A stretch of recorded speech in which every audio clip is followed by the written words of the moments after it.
audio guy here, taking a little test drive on this guy.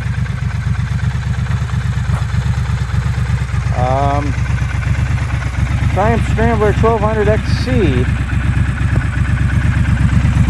with the aftermarket exhaust. Sounds pretty good. Thing's decatted. It's got some extras though. We got the Triumph bag. Little bonus, got heated grips. I didn't even know. Need some tire pressure, but it's got the little fly screen. Only 750 miles on it, but I think she's gonna go home with me. Just trucking down the road.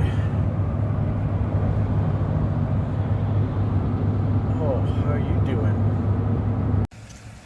Okay, well, I didn't know how I was gonna get this thing unloaded because my truck is lifted 1.5 inches and it's a 500-pound machine, but I conveniently found this hill right near my house, so I feel like I can roll it, put the ramp out, roll it off the ramp, and I'll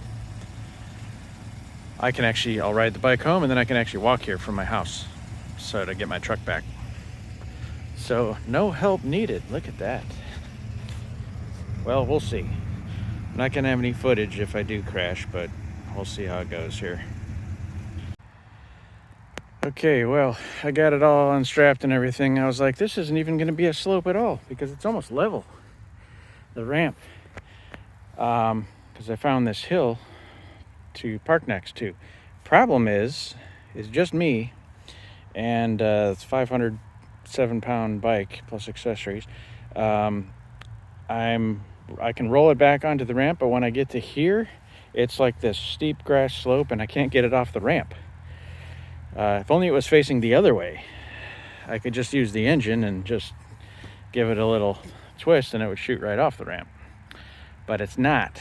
So pushing a motorcycle backwards when there's like the ground's getting a little dewy, so it's a little slick, I have a feeling that I'm going to be crashing to the ground with it. So I got my brother-in-law on his way, and we're going to see if we can't get this thing off of there. So one pushing, one pulling. I think that'll be at least twice the force. All right, we'll see if this works. Well, she made it home. Here is the new machine. Kind of a one and done bike that can do all kinds of stuff. Commute, tour, get me to work and back, carry groceries, and have a really fun time doing it. So there it is, Scrambler XC 1200. I keep finding new little things that the previous owner had done to this. It only had 752 miles on. So basically just broken in. Full break-in is not even till 1,000 miles anyway, so has a little more breaking in to go. The first service is supposed to be at 600 miles. That's the only thing that hasn't been done that I can tell. I took a picture underneath of the filter, and it is an OEM Triumph filter, so either they had it done at the dealership or it hasn't been done at all. So I'm gonna err towards it hasn't been done at all, and the fact that it's a 2022 and this is the end of 24, I'm going to do it in the spring anyway, just from the time. I do have a K&N that's the right size, which is nice, just left over from one of my old bikes. It's the same size filter, so I'll use that. I have oil, but it's not the spec for this motor. This is supposed to be 10W40 or 10W50. So I've just got to pick up some full synthetic oil and I'll do it myself. Anyway, there's all kinds of cool add-ons and I keep finding them. I just found one today. These levers are not stock.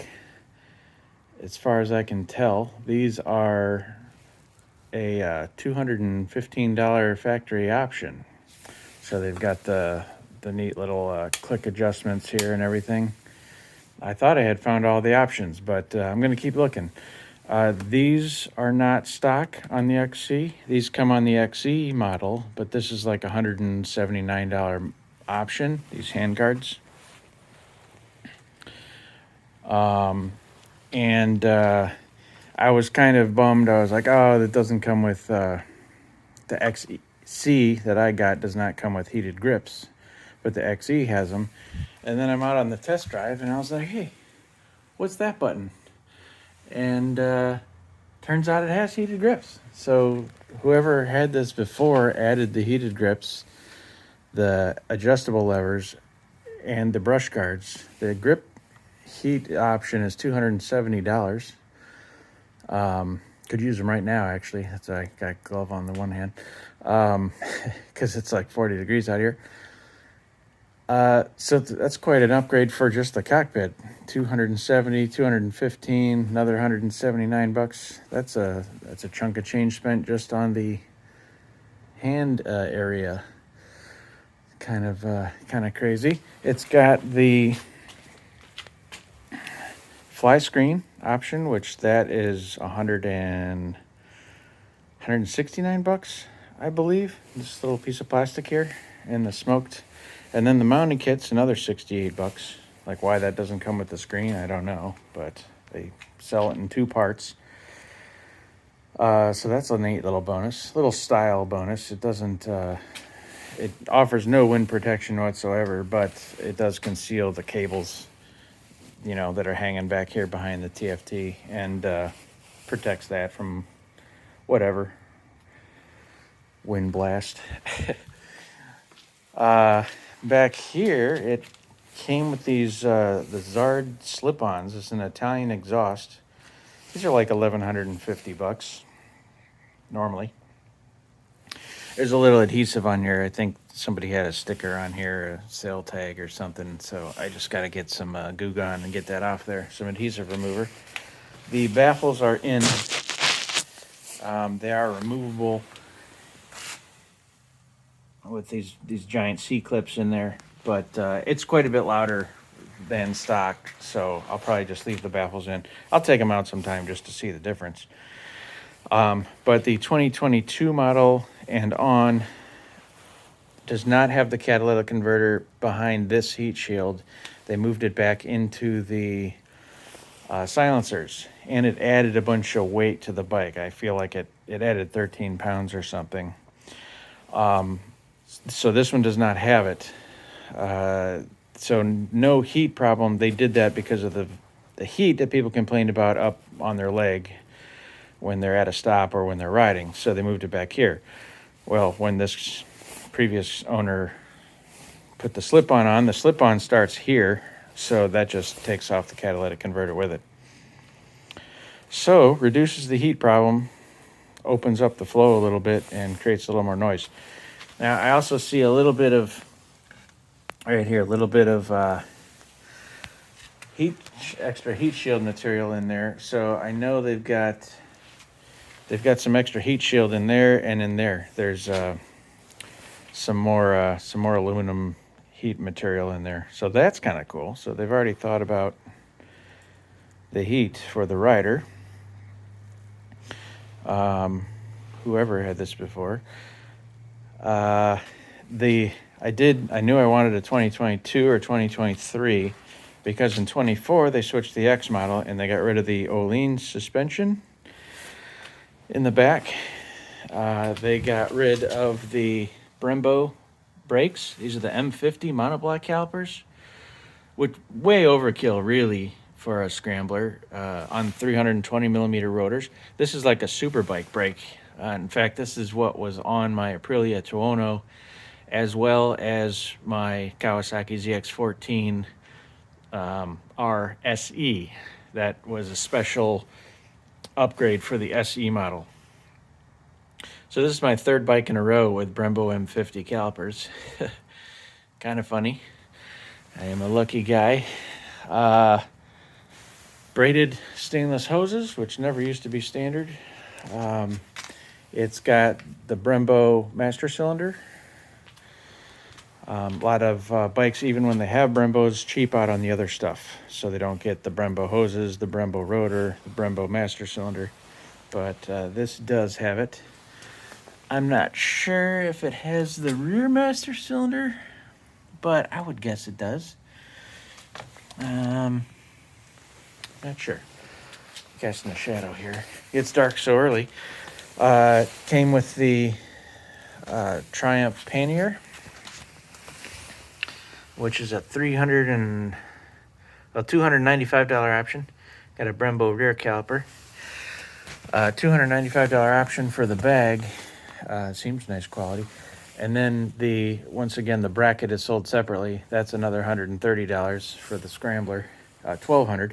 That I understand why they sell it separately, because you can get this bag for several different bikes and you would need a different bracket. But it's cool that it came with that. So anyway, gonna have fun with this. That is my new ride. Planned options here. Other than clean it up, I got to de-sticker it. It's got some stickers on the tank. There's still the stickers on the front windscreen and the headlight bezel. So I'm going to de-sticker that puppy. And thought about the tank grippers here because they have some thickness to them. And your leg, when your foot's in the right peg, it can't get quite exactly against the tank because your leg hits the exhaust before it'll hit the tank. So I thought maybe the grippers would let me squeeze the tank a little bit. So I'm thinking about those. I might do the Triumph Motorcycles inspection cover there because that just looks cool. And they're reasonably cheap. And tail tidy. Just because this hangs out for whatever dumb reason they have to ship them this way. So I'm going to see what kind of kits are available to tuck that up a bit so it doesn't look so weird like that. But that's about it. I'm not sure if I'll do a taller windscreen just to see some wind protection, or if I'll do bar end mirrors again, or if I'll just stick with these. I'll try these for now. They seem okay. But it is a fun cruising machine. Anyway, we'll have videos with that. I hope to get a GoPro bracket for my helmet this time, and so be able to take you along for the ride. Anyway, thanks for watching, and we'll see you guys on the next one.